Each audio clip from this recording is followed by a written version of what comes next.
Good afternoon, everybody. To the organizers of the meeting and to my fellow advocates from the bar councils of various states in the southern India, I wish you all a good afternoon and a happy meeting here today. I want to start with perarivalan's case,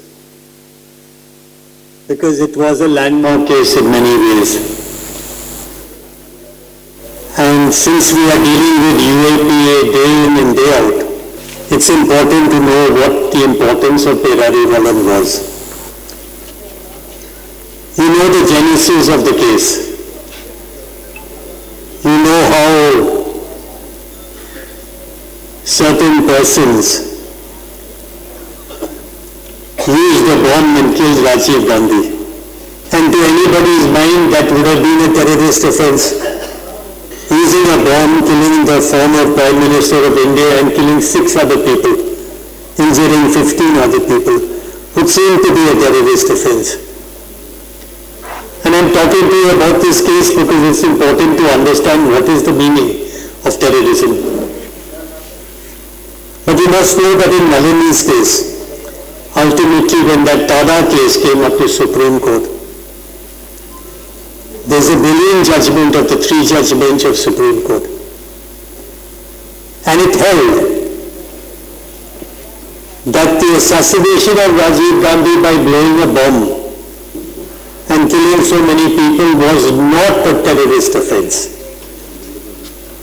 Now, this is very important. For all the UAPA cases, it is very important. And the reasoning of the 3-judge bench was like this, that there was no attempt to overawe the state. What is terrorism? Forget everything else. It is not the use of AK-47, it is not the use of a bomb, it is not the use of a drone, no, none of that. It is the attempt to overawe the mighty Indian state by warfare. And the Supreme Court held that the Tamil militants, or whatever, the Tamil persons who attacked Rajiv Gandhi, had no grievance with Government of India. They were not trying to overthrow the Government of India. They only had a grievance and hatred for Rajiv Gandhi because he sent the army to Sri Lanka and killed many Tamilians. That's all.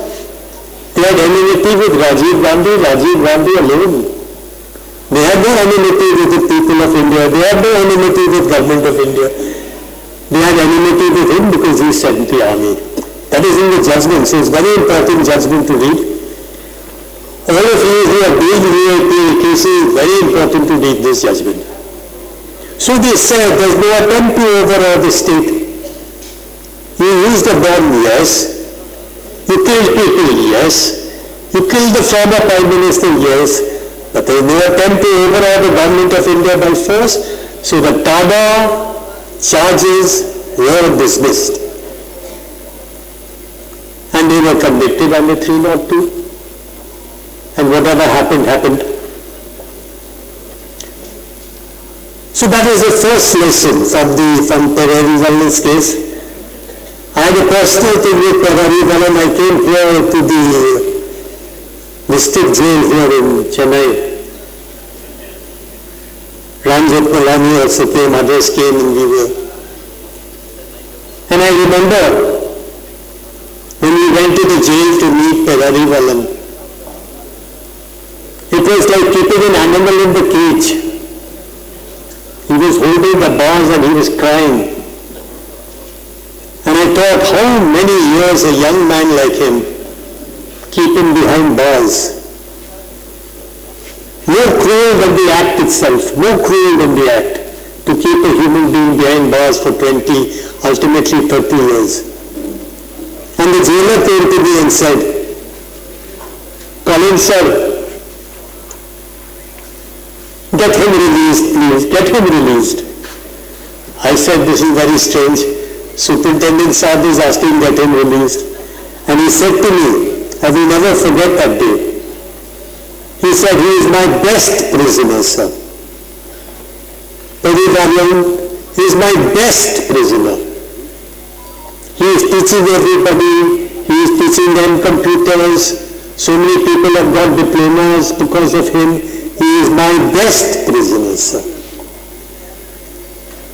And there is no better way of understanding how inhuman it is. Because he was there only under 302. After 14 years he would come out, but he got rarest of the rare case. How inhuman it is to keep people in jail for long periods of time.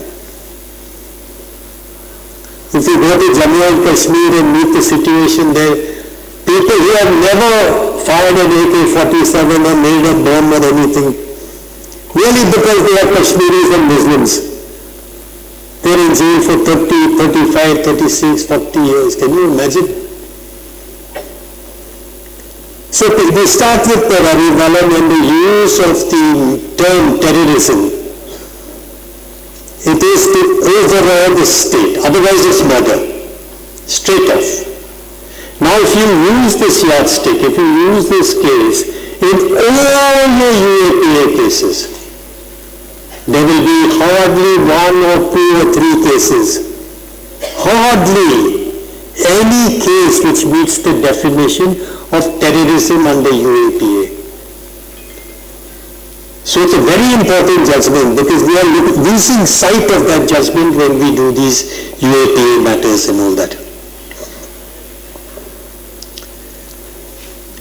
If you look at all the cases,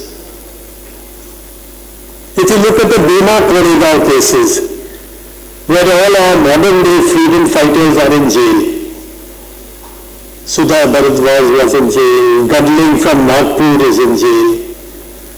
Sudha Bharadwaj, of course, worked in Chhattisgarh. All her life doing free cases for tribals. Were some of them Naxalites? Might be. So what is the problem?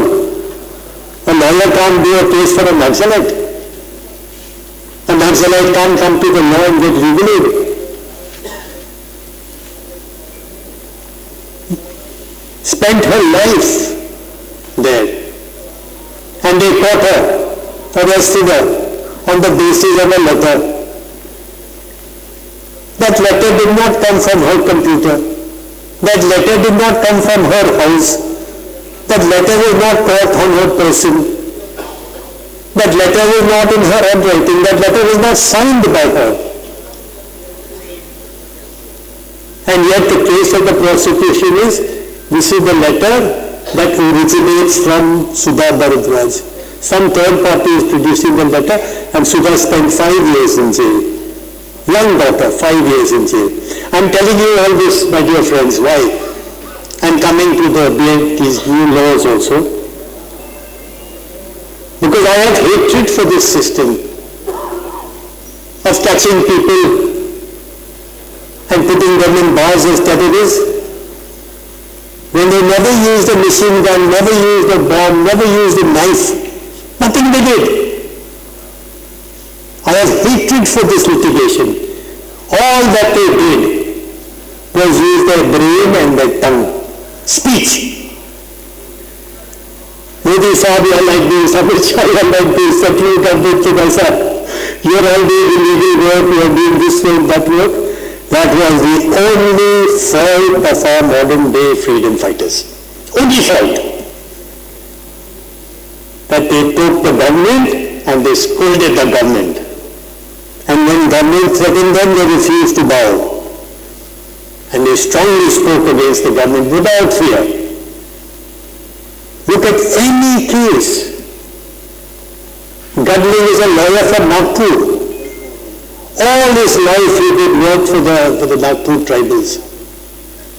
Yes, there is a Maoist movement in Nagpur, no doubt. Maybe he did legal work for some of those, they may have been Maoists, no doubt. But a tribal Maoist doesn't come with a placard, I am a Maoist. I am a Maoist, not like that. They hardly have clothes, they hardly have food in their stomachs. And you're doing legal aid work for them, so what? So all those Vinavu cases, and another point I want to make, our judiciary has failed us. I am happy, comrades, I am happy that you have got your bar associations and your people together. And you are taking the initiative which in the country nobody is taking. You are taking that initiative, which is a very important initiative, to bring lawyers together. I congratulate you for that. The judiciary is, let us down, finished. Almost half finished. People are in jail, all these Bhima Koregaon people are, see, 4 years have passed, 5 years have passed. Now judge is telling, Supreme Court judge is saying, Vernon is one of the accused. I can find no material against him, bail. How funny. When you first brought him on first remand before the trial court, why did the judge not look at the papers and say, where is the crime? Where is the crime of terrorism? Where is the attempt to overawe the state? You didn't do. Judges didn't do. Right up to Supreme Court, they said, no, we'll have to look at the papers. Now after 5 years, Vernon gets released, Shoma Sen gets released, Sudha gets released, and what are the judges saying after 5 years? There is no material against them. What was the remand judges doing? Sleeping all these years. So great injustice. Our judiciary at the highest level I'm talking about did great injustice to the modern day freedom fighters.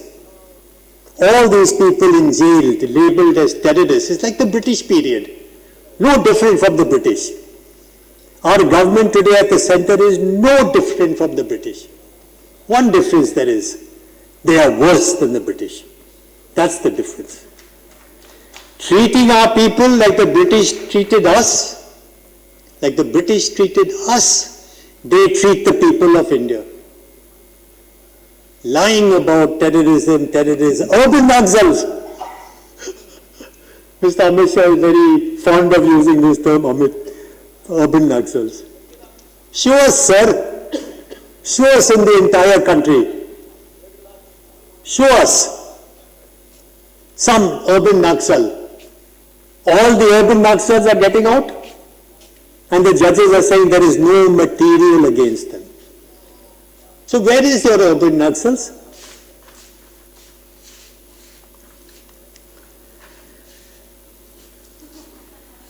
Now linked to this, terrorism and UAPA litigation. Why is UAPA litigation happening? And you know now in the 4 new criminal laws,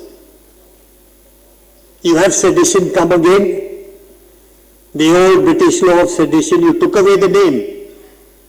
You kept the substance. You did away with the name, you kept the ingredient. Words are good enough to punish you for the most heinous crime of sedition. So we have gone back to the Raja, to the kings and queens of England. Anyone, if you say something against the king, you'll be hanged. Just words. If you say, this king is a rascal, you'll be hanged. Words. Understand this about sedition. Word is the crime. And not just a crime, it is the most serious crime. Words. Now we have come back full circle. In the new criminal law, again they have taken sedition back. Same. Whosoever by words or expressions, whosoever by words. And all the persons who you find, most of them, they are not there because of bombing or killing or anything. And even the cases of bombing and killing, you'll find killed 5 people, killed 4 people, killed 1 person, killed 2 persons, murder cases, simple murder cases. No attempt to overthrow the government of India by force. So words have become the cornerstone of the litigation in the UAPA. Why? Is the government of India worried about anybody with AK-47s? They have taken out, they have gone to the Bastar jungles, they have gone here, they have gone there. They've killed so many people. Are they worried about somebody with an AK-47? Are they worried about somebody with a bomb? They know how to handle. Government of India is most powerful police and military force, probably second most powerful in the world. They're not bothered. But what they are bothered by is young people saying, we don't agree with you, sir. We don't agree with you, sir. What you are doing is illegal. What you are doing itself is like terrorism. We don't agree, sir. And then what do our people do? They will do a bhuk hartal, they will do some morcha, they will do something here, something there. That's all. Government of India fears. Remember this. Government of India is very fearful, very scared of voices raised against the government. So the attempt is, we must stop it before everybody starts using the same words. Before everybody starts criticizing this, criticizing that, we must put terror in the hearts of the people. No speech. We will not allow you in India to speak. We will not allow you to protest.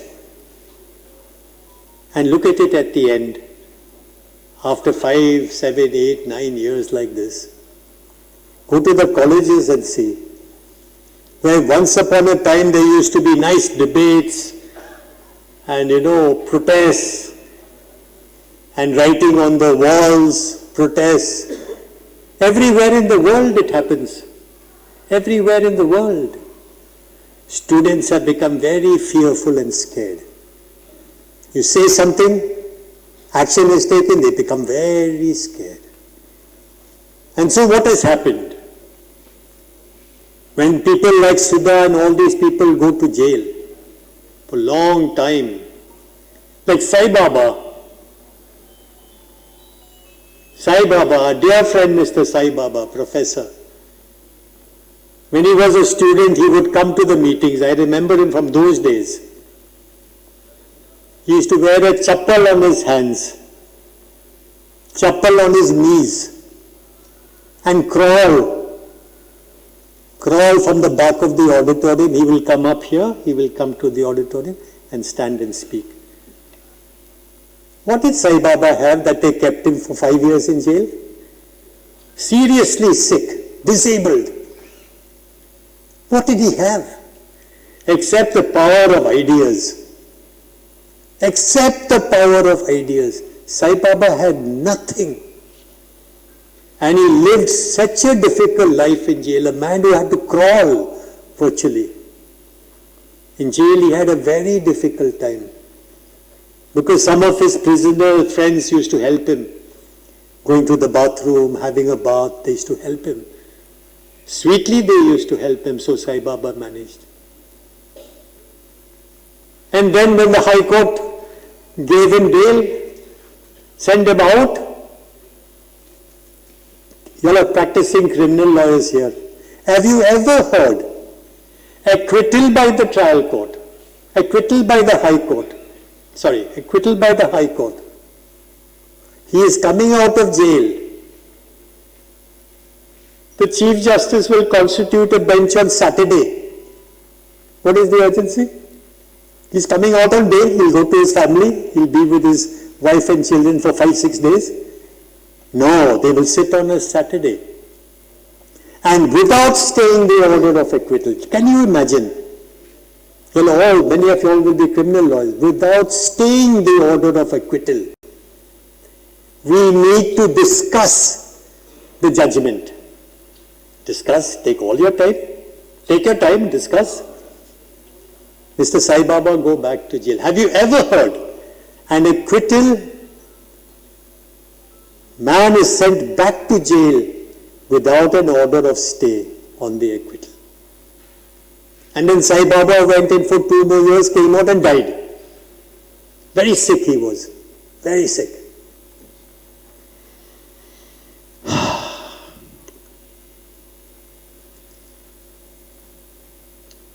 So all across the country, my dear friends, all across the country the attack is on free speech.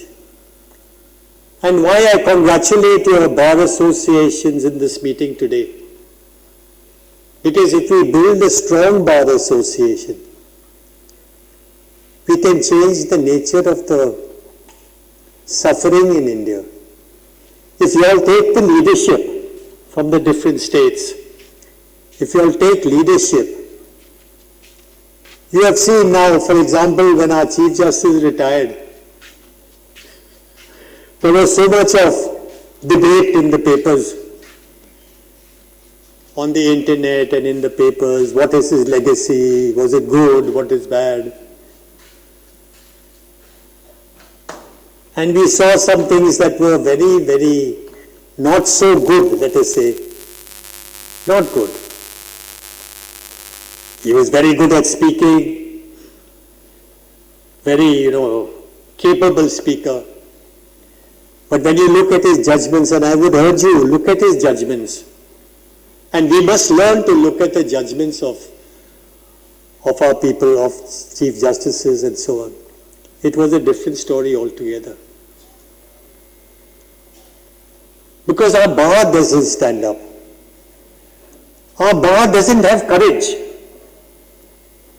Except for few people in the Supreme Court bar, our bar doesn't have courage to say, Mr. Chief Justice, sir, please, you're wrong, don't say that, don't do this. We don't have courage. And so I hope now when the Bar Association come, when you build an organization, when you build a network, sir, build it in a different way.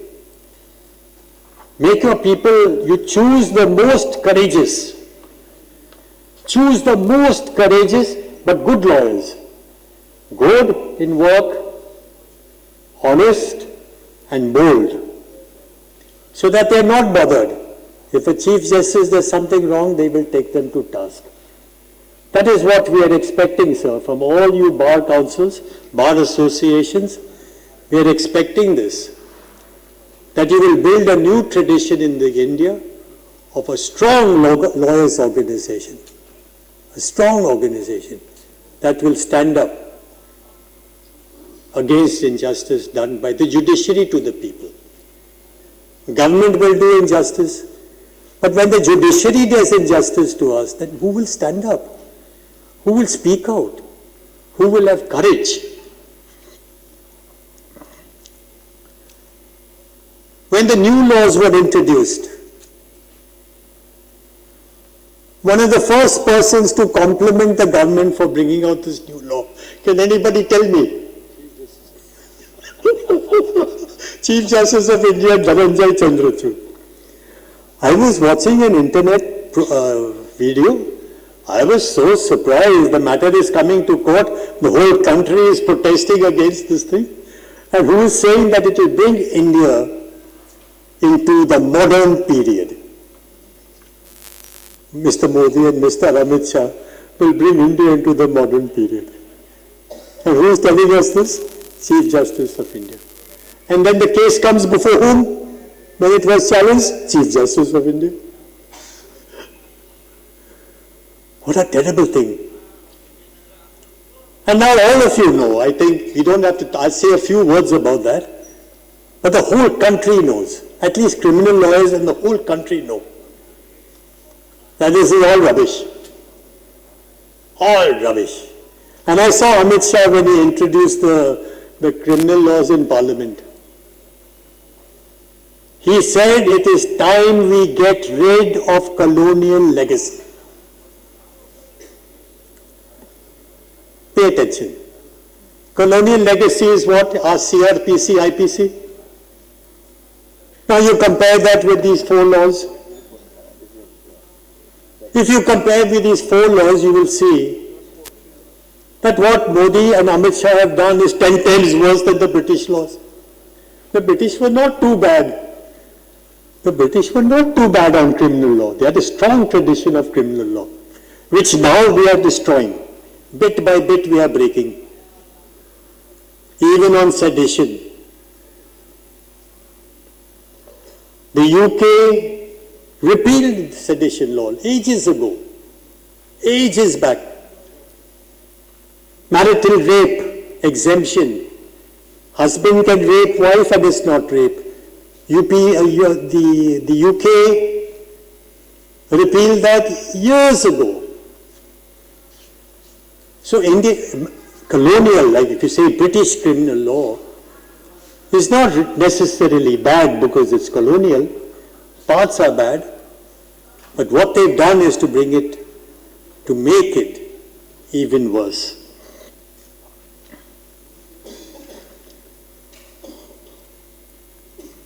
Sedition has come back. If you look at the provision of sedition in the new criminal laws, and you look at Kedarnath's case, 68. Sedition not only requires words instigating warfare against, but even if you say that you are not in sedition, plus actual warfare. Words of warfare and actual warfare. So India changed the colonial law with this judgment on Kedarnath. Words plus action. And now what do you have in the new law that is coming? We have gone back to the old English law. Whosoever by words.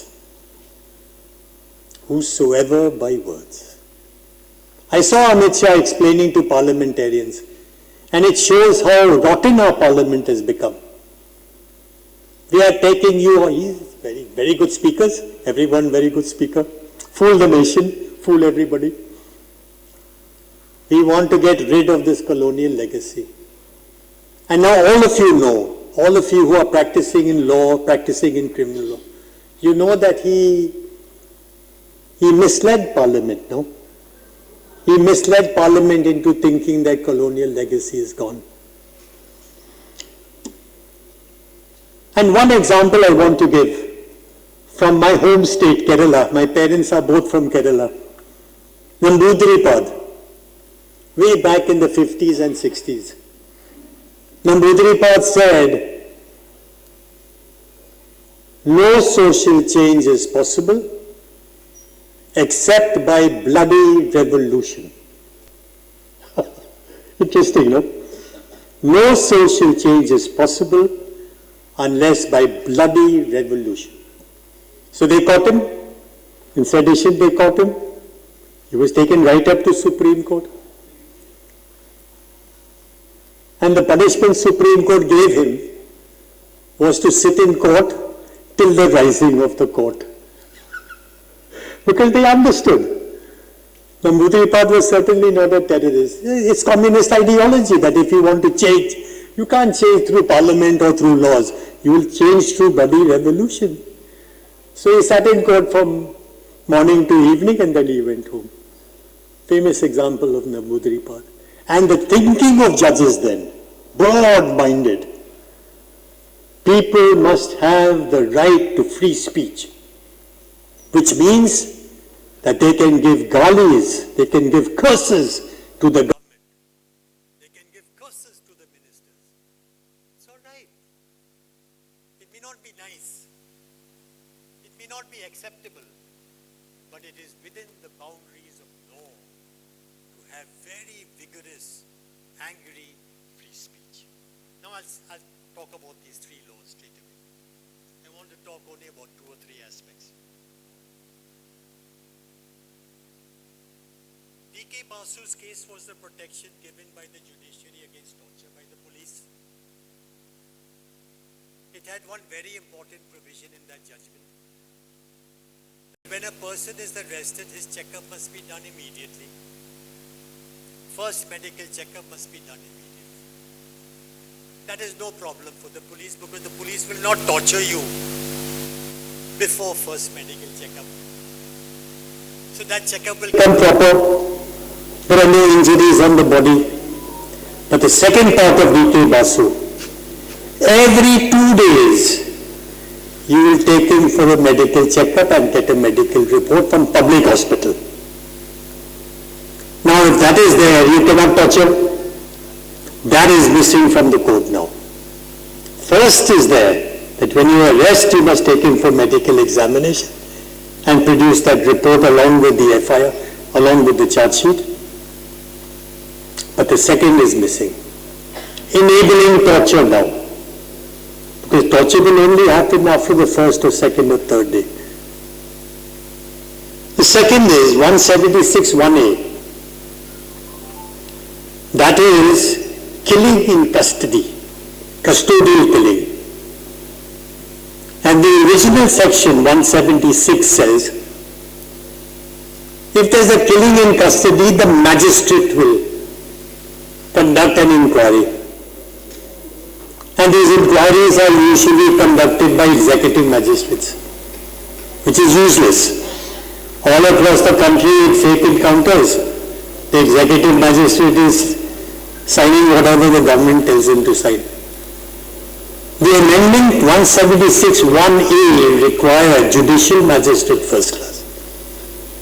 Judicial magistrate first class to do the investigation. If you look at BNHS now closely, you will find, or whatever that is, the new criminal laws, that 1A amendment has been done away with. So now you've gone back to the executive magistrate. So in all fake encounter cases, you will find executive magistrates conducting inquiry and giving a report to the court that this was genuine inquiry.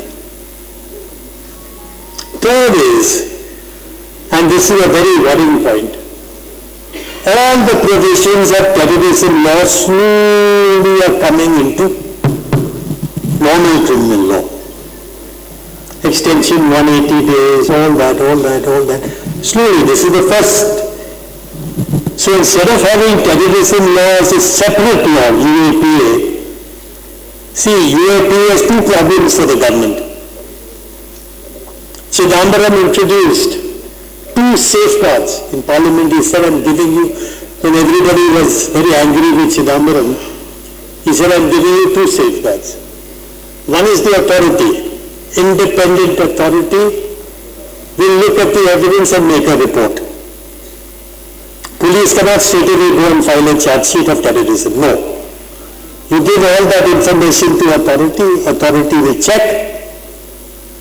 And if authority also confirms that yes, this is a terrorism case, then it will go for sanction. The second safeguard is sanction. Now sanction also under the rules is very specific. 15 days. 15 days for the authority report, 15 days for sanction. And the Supreme Court in two cases, I think it was Bonin's case and Shoma Sen's case, and one more case. They said sanction is mandatory, within 15 days is mandatory. So that is a headache for the government. So if they bring terrorism law into CRPC, then they don't have to worry about Chidambaram's two safeguards. Safeguards disappear, become ineffective. Because CRPC doesn't speak of any authority or any sanction and so on. So slowly, some more changes will take place. And these two safeguards will be nullified completely. Finally, I want to say, criminal law is not the only law this government is changing. And so I go back to my friends who are the leaders of the bar and leaders of the association in several states. You have to take leadership, sir, national leadership. I'll end with this, I've spoken too long. You have to take leadership, sir. Look at labor law. Gone. They are planning to introduce the labor codes, 4 labor codes. Is there anybody practicing in labor law in this audience today? Anybody in labor law? Nobody. Somebody is there here. Ah, yes. What is their thinking? You see this, one thing you can give Modi and Mr. Amit Shah, their thinking is very radical. They are not ordinary human beings. They are like Rajas, bigger than Rajas, like Viceroys. They don't want adjudication in the country. Labor adjudication they want to stop. Because the foreign companies are telling them, your labor court is taking so much time, industrial court is taking so much. They want to stop. So what is the model that they have? The model is mediation, arbitration. The commercial model will come into labor litigation. No binding adjudication by a court of law. So all those practicing of labor law will suddenly find, slowly, first it will come, then it will be changed, then it will be changed. They will find the courts have gone. Labor courts have gone, industrial tribunals have gone, judges have gone. Who will be the mediators, arbitrators? The Labor Commissioner's office staff. Labor Commissioner, Deputy Labor Commissioner, all this staff will become the mediators and arbitrators between workers and the companies. Can you imagine? Cesspool of corruption. The Labor Commissioner's office is a cesspool of corruption. These people will be doing your mediation, arbitration.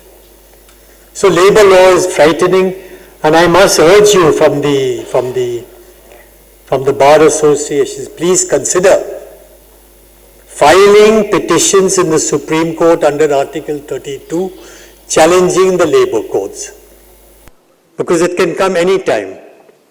One notification and all labor legislation gets repealed. One notification in the Gazette of India and all labor legislation gets repealed. Second, tribal laws. Under existing laws, in scheduled areas, in tribal areas, mining is not permissible. Now it's coming in a very big way. Whether you're in a tribal area, forested area, scheduled area, mining can take place, mining will happen. And third is on environmental law, like in the Andamans today.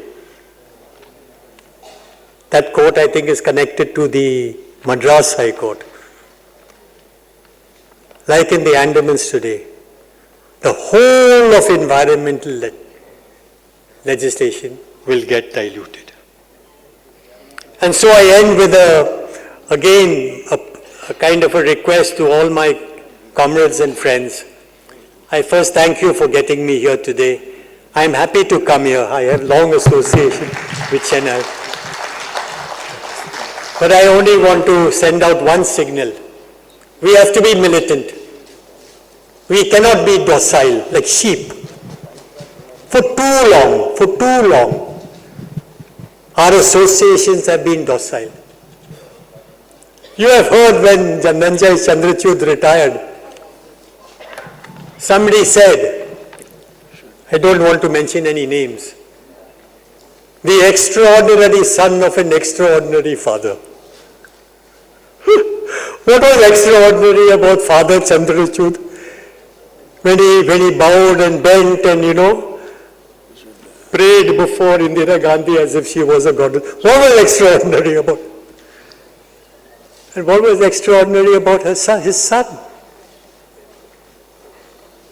So, we have to lead the country. There is nobody to lead us. I feel a sense of frustration that there is nobody to lead us. I'm a single person. I don't have an organization. But you all have organizations as associations of lawyers. No compromise with the truth. No compromise with principles. We will speak what we have to speak to everybody, no matter how high that person may be. And we will build a strong resistance from the bar to compromise of this kind. Thank you very much.